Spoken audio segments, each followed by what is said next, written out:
And I thank you for all the grapes. Good morning, Ganafo.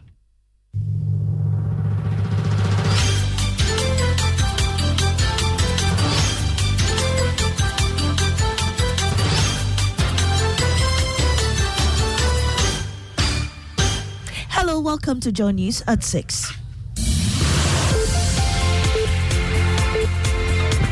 The news is live on Joy 99.7 FM and Hits 103.9 FM in Accra. In Kumasi, we're live on Love 99.5 FM and over 30 affiliates across Ghana's 16 regions, including Bedarin FM, Bumpurugu, Gaskia FM, Tichim, and Klenam Radio, Bato Radio Wawa, Get Radio TV, and online content on the myjoyonline.com. Coming up, Parliamentary Committee probing plot to oust IGP Dampare considers offering key witness an in-camera hearing today following his revelations about deep-seated problems within the police service. I will make that statement again, that the current Inspector General of Police is not managing the police service well. It's something I will not run away from. I will say it everywhere, anywhere that I go. Also, 16 staff members of the Akuffo-Dampare Teaching Hospital sanctioned for various misconduct, including extortion and medical negligence, as the hospital commits to improving healthcare delivery. There's a dismissal. Some have been suspended for months without salaries. Some have been cautioned. Various offenses. In business.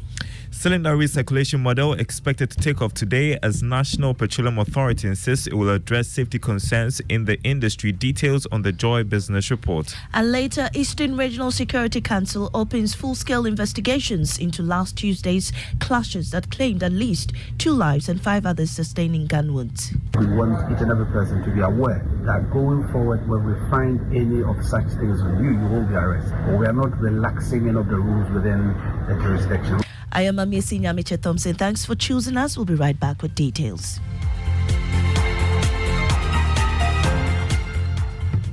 And in our first story, the Parliamentary Committee probing a plot to oust the Inspector General of Police, George Akuffo-Dampare, is considering offering key witness an in-camera hearing today following revelations about deep-seated problems within the police service.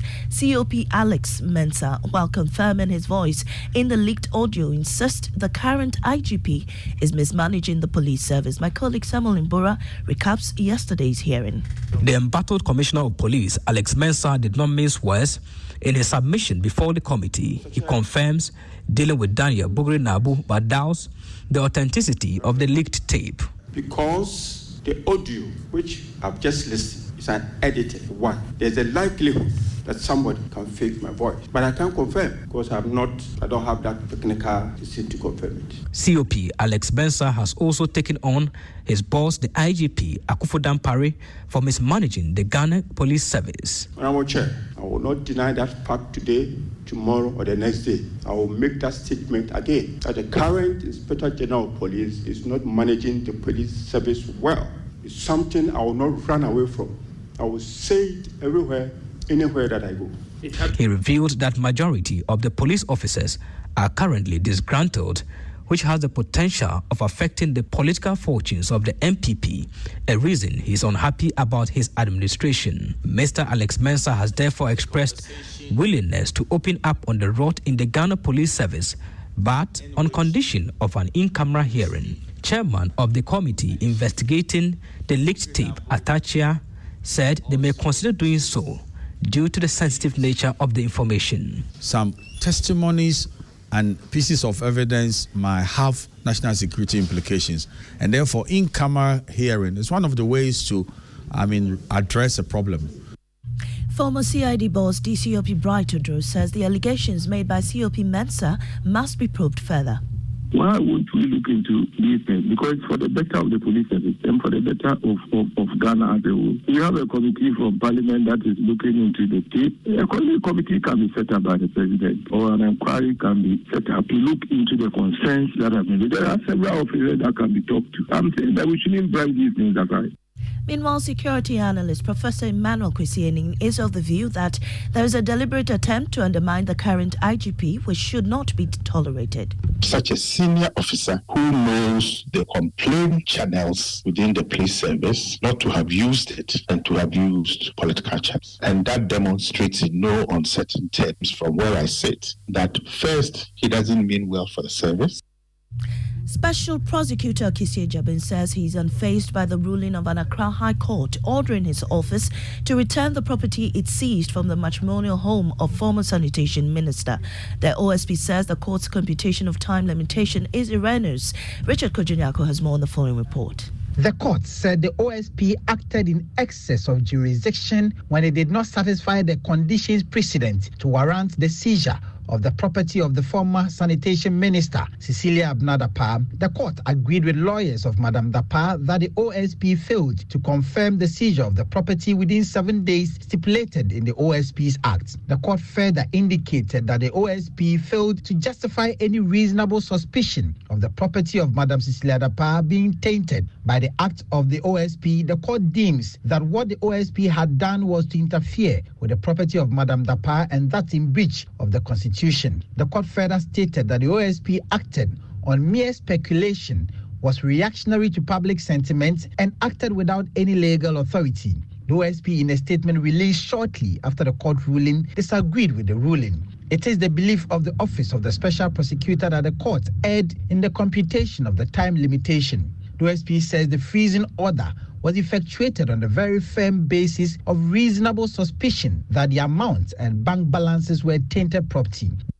Richard Kojonyako's report. Now, the Eastern Regional Security Council has directed a full-scale investigation to last Tuesday's chieftaincy clashes that claimed the lives of 2 persons and 5 others sustaining gunshot wounds. The incident happened when the Ochiman Task Force, escorting a convoy of a rival chief and stewed by the Achimebwako Traditional Council, was met with sporadic shooting when they attempted to occupy the palace in Adwejiri.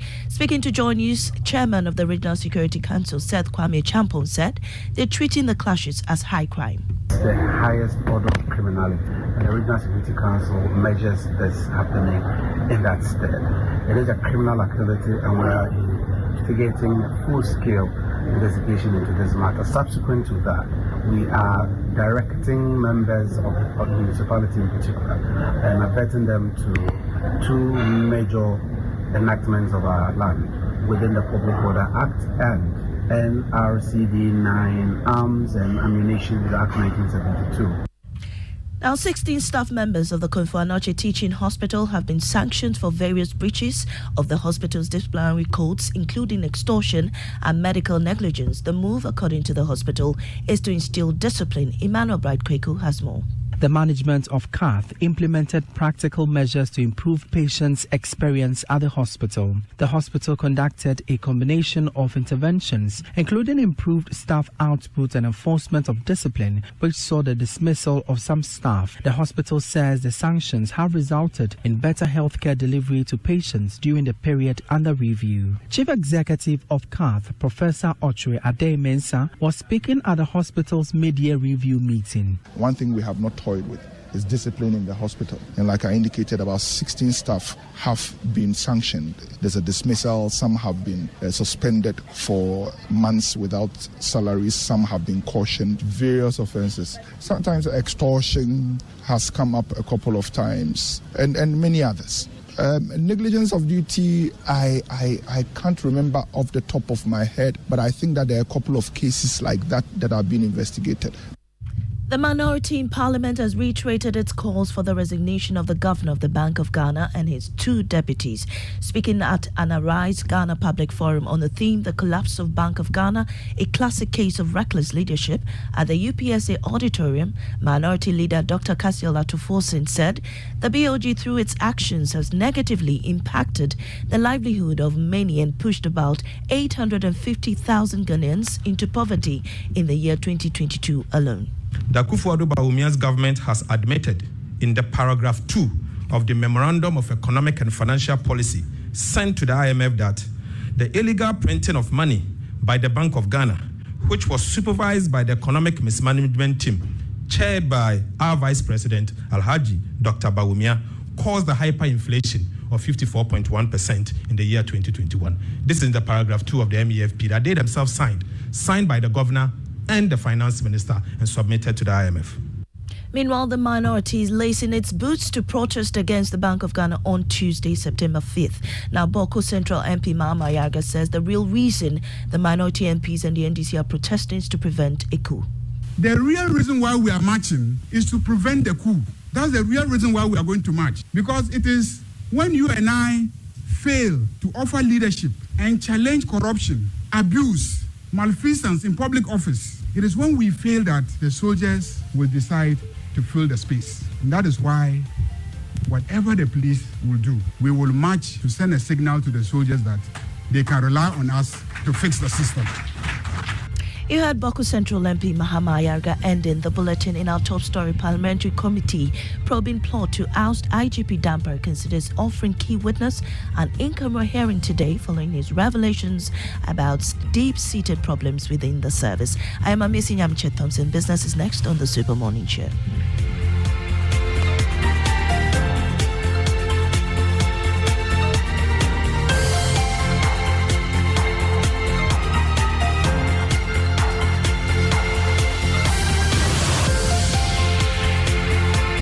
We also have great